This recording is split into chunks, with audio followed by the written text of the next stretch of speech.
أعوذ بالله من الشيطان الرجيم بسم الله الرحمن الرحيم. Seorang lelaki berzina dengan seorang wanita. Lalu lelaki ini menikahinya dengan akad yang syar'i. Apakah pernikahan ini sah? Dengan catatan si lelaki tersebut berkata bahwa ia telah bertaubat kepada Allah Azza wa Jalla. Dalam hal ini ada beberapa perkara.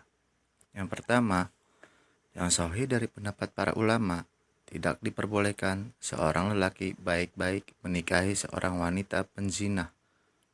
Dan tidak diperbolehkan wanita baik-baik menikahi lelaki penzina. Jika keadaan si wanita adalah penzina dan si lelaki penzina namun sudah bertaubat, maka perlu dilihat keadaan si wanita. Jika si wanita tersebut juga sudah bertaubat, maka hilanglah sifat yang membuat haram pernikahannya. Namun, jika si wanita tersebut belum bertaubat, padahal si lelaki sudah bertaubat, maka tidak diperbolehkan menikahinya.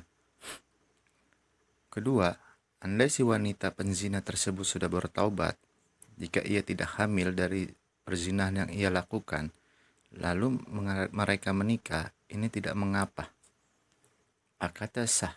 Namun jika mereka menikah, sedangkan si wanita tersebut sedang hamil dari hasil perzinahan, maka yang sahih dari pendapat para ulama, akadnya tidak sah.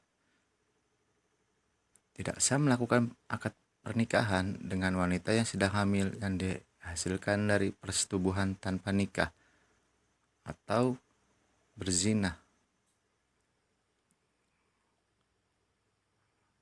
Saya katakan tanpa nikah di sini untuk membedakan dengan kasus rujuk, karena dalam kasus rujuk ini si wanita hamil karena persetubuhan dengan nikah yang sah. Dan untuk kasus yang ditanya tadi, jika akad dilakukan ketika hamil, maka akadnya tidak sah dan wajib mengulang akad ketika si wanita sudah melahirkan. Namun, kebanyakan di masyarakat saat ini adalah ketika seorang pria dan seorang wanita berzina, lalu si wanita hamil, mereka hanya menikah sekali saja. Namun ketika si bayi lahir, mereka tidak melakukan pernikahan kembali atau mengulang pernikahannya, karena dalam Islam yang sah itu adalah pernikahan setelah si bayinya lahir, bukan pada pernikahan yang pertama ketika ketahuan sedang hamil. Lalu bagaimana hukumnya dalam Islam anak di luar nikah? Pergaulan bebas yang semakin liar telah menjadi musibah terbesar di masyarakat kita.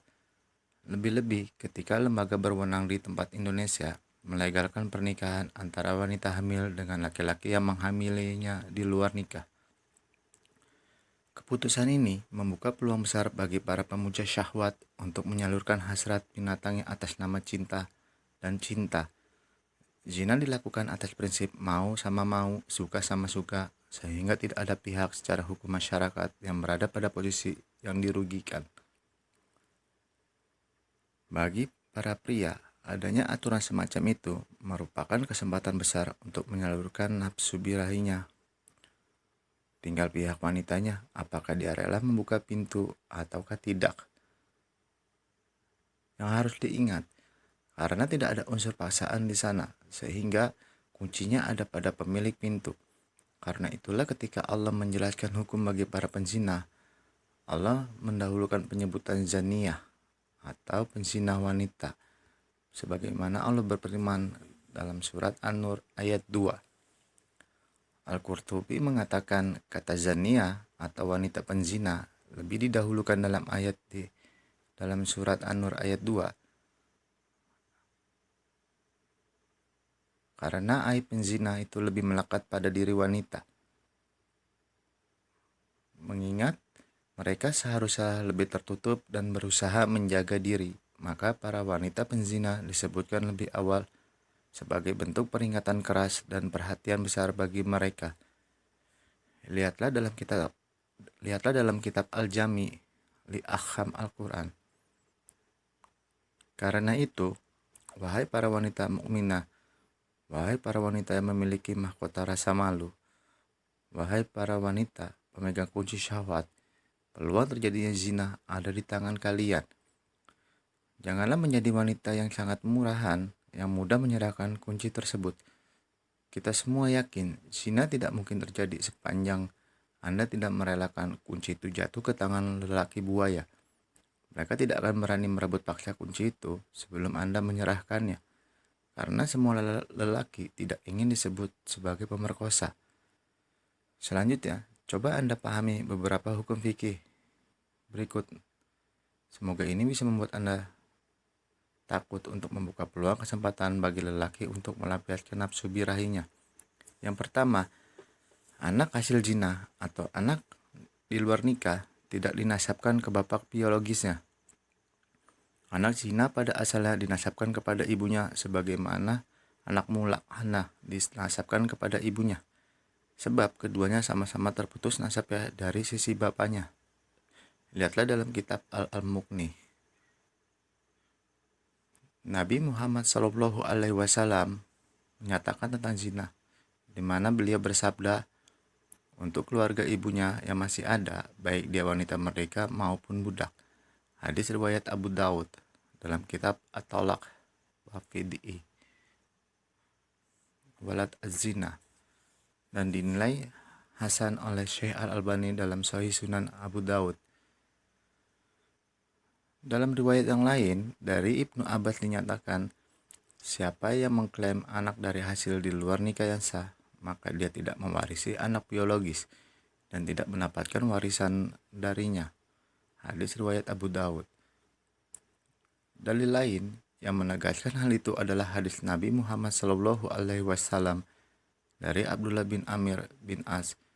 Beliau mengatakan, Nabi Muhammad SAW memberi keputusan bahwa anak dari hasil hubungan dengan budak yang tidak dia miliki atau hasil zina dengan wanita merdeka tidak dinasabkan ke bapak biologisnya dan tidak mewarisinya.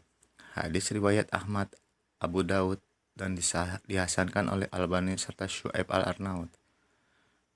Dalil lainnya adalah hadis dari Aisyah radhiyallahu anha bahwa Nabi Muhammad SAW bersabda, anak itu menjadi hak pemilik firash dan bagi penzina dia mendapat kerugian. Imam An-Nawawi mengatakan ketika seorang wanita menikah dengan lelaki atau seorang budak wanita menjadi pasangan seorang lelaki, maka wanita tersebut menjadi firash bagi si pria atau lelaki. Selanjutnya, lelaki ini disebut pemilik firash. Selama sang wanita menjadi firash lelaki, maka setiap anak yang terlahir dari wanita tersebut adalah anaknya. Meskipun bisa jadi ada anak yang tercipta dari hasil yang dilakukan istri selingkuh laki-laki lain, sedangkan laki-laki selingkuhannya hanya mendapatkan kerugian. Artinya, tidak memiliki hak sedikit pun dengan anak hasil perbuatan zinanya dengan istri orang lain. Hadis riwayat Muslim. Berdasarkan keterangan di atas, para ulama menyimpulkan bahwa anak hasil zina sama sekali bukan anak bapaknya. Karena itu tidak boleh dibinkan ke bapaknya. Bagaimana jika dibinkan ke bapaknya? Hukumnya terlarang.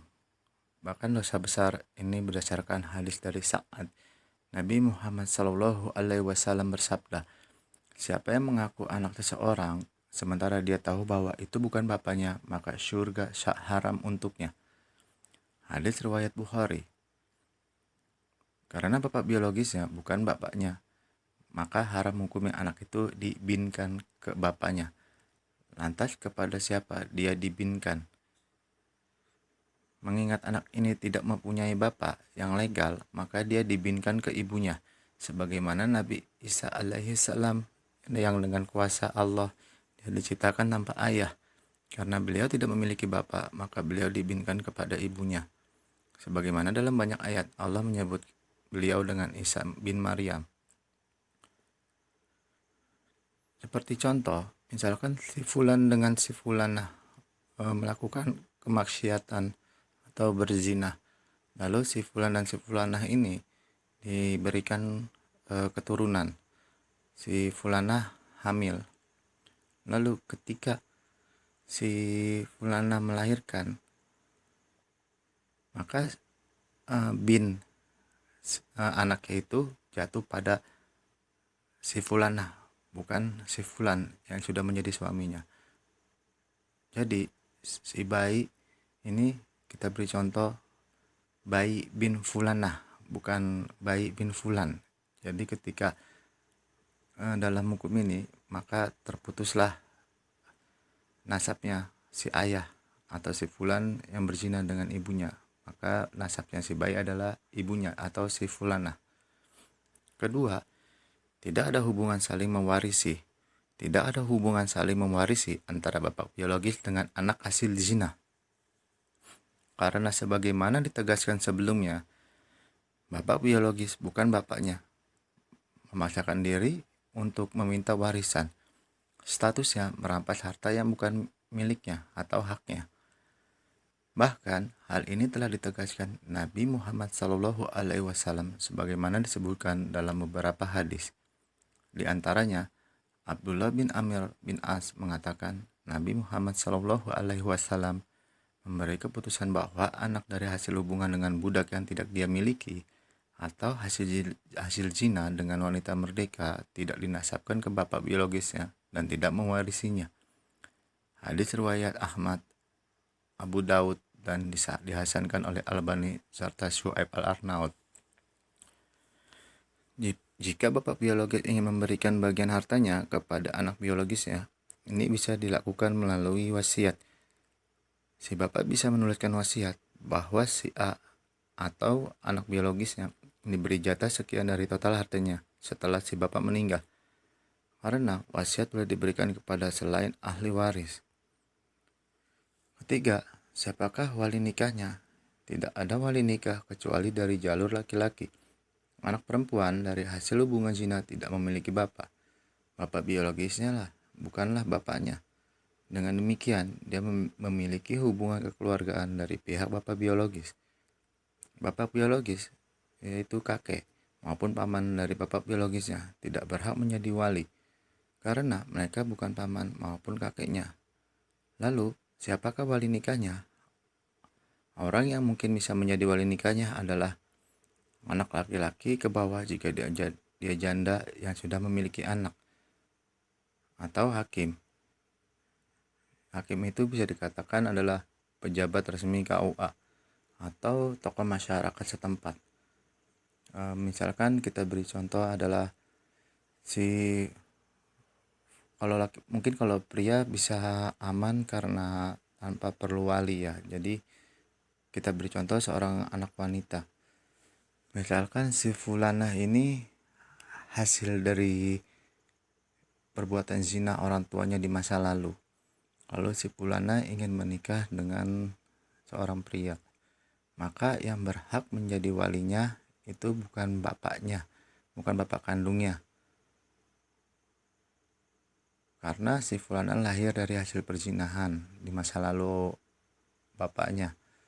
Maka yang berhak untuk menjadi walinya adalah tokoh masyarakat setempat. Jika dia masih gadis, maka tokoh masyarakat setempat atau pejabat KUA yang berhak menjadi walinya. Tapi kalau jika si fulanah ini adalah seorang janda, maka yang berhak menjadi wali nikahnya adalah anaknya yang laki-laki apabila mempunyai anak laki-laki, atau tokoh masyarakat setempat atau pejabat dari KUA. Demikian pembahasan yang kami sajikan. Semoga pembahasan kali ini bisa menjadi ilmu yang bermanfaat bagi kita semua. Semoga Allah selalu memberikan kita ketakwaan dan memberi kita taufik untuk menjauhkan diri dari yang haram. Allahu a'lam bishawab.